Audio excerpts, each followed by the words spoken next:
Hi everyone, in front of me I've got a Galaxy XCover7 Pro, and let me share with you how to change the ringtone on this device.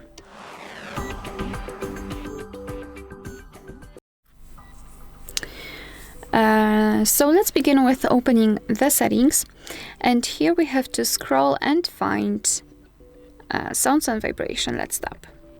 Then let's tap on this ringtone option, which is connected with the sound which will be used for the incoming call.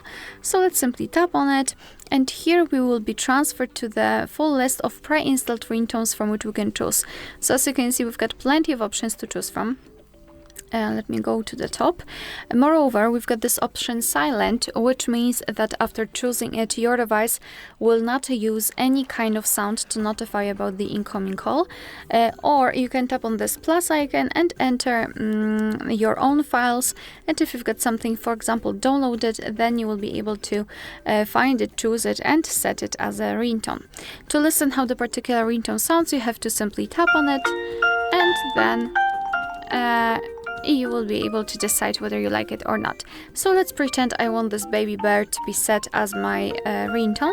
So just mark it and then go back. And as you can see, it is immediately notified right here, which means that from now on, your device will use the chosen ringtone to notify you about the incoming call. Alright, so that will be all. Thank you so much for watching. Please hit the subscribe button and leave the thumbs up.